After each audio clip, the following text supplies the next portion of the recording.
So just to address some of the questions you might have about the survey, like I'd already mentioned, it's designed to capture people who are unsheltered, which means they might be sleeping in camps, on the street, anywhere else that's really not meant for people to sleep. It is a census, which means that it's designed to capture all the people in a population, meaning in this case, all the people who are homeless and unsheltered. So it's not taking a sample, it's literally trying to capture everybody. It's a census.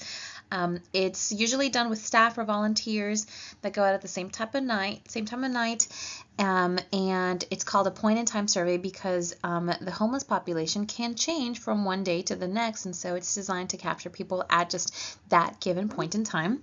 And it's usually done late at night or in the winter to try to maximize the number of people you might get at the shelters, and therefore to keep the number of people outside of the shelter at a minimum. And finally, you do see a different survey that's done with people inside a shelter. That's not the one we're going to look at today, but there is one done with those people as well. So what do you need to consider thinking about this survey example when you're working with research?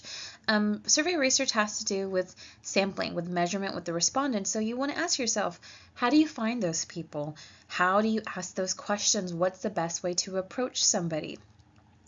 When your only interaction with somebody is a questionnaire and you don't have a big, long relationship built up to them and you're not going to continue working with them afterwards, then what you capture is essential because you don't have a lot of room for interpretation. You can't go back and fix it and think, oh, they marked this wrong, but I know this is what they meant because I know them. So how do you get people to tell you what you need at that moment in time? How can you ask that question in just the right way to make sure there's no confusion in what you mean?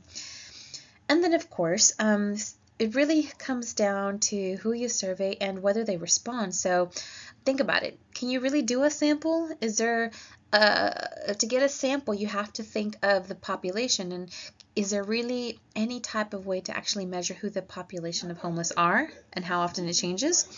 How can you make sure that you actually are capturing everybody? How do you know you're not going to miss anybody?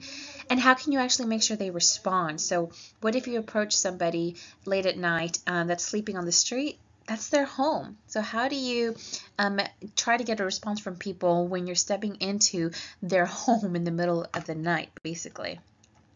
So again, since this is a census, one of the things that's done is that you get the entire geographic area mapped out. It's done systematically. It's broken up into different segments, and then you often have police officers, homeless liaisons, people that have a built-up expertise that know, they may already know who the regular people are that may be homeless in a certain area, or they may know where the areas are that people tend to congregate who are homeless. They may know where the camps are. And so you see that volunteers are actually broken up systematically by the geographic regions, and that's one of the ways in which people try to ensure that they combine both this process of trying to reach everybody through a census as well as trying to build on the expertise of how to find people.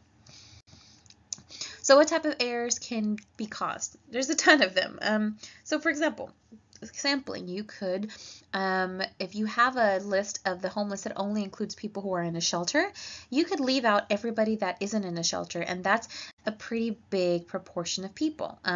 So think about people that are sleeping in cars, people that are couch surfing, staying in motels. So if you're really going to do a good survey, you have to define a population which by its nature changes. The people who are homeless change from one day to the next. So that's why it's very difficult to do a sample, and in this case, working with the homeless, you might have to do a census. Areas of observation. Maybe you ask somebody, is this the first time you've been homeless? But if that person spent a year bouncing from couch to couch, maybe they don't consider that homelessness, and they answered no. So this means that maybe you do get a response, you just don't get the right response when it really needs to be a different one.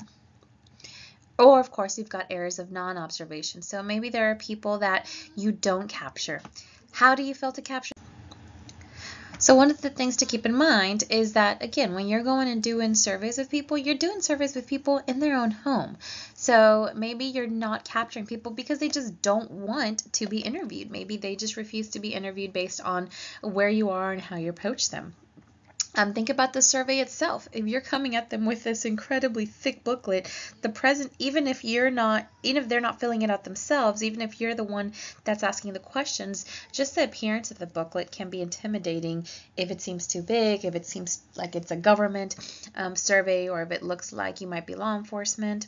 And then, of course, just think about who you might be missing out. So, for example, a lot of homeless shelters have policies that don't allow alcohol.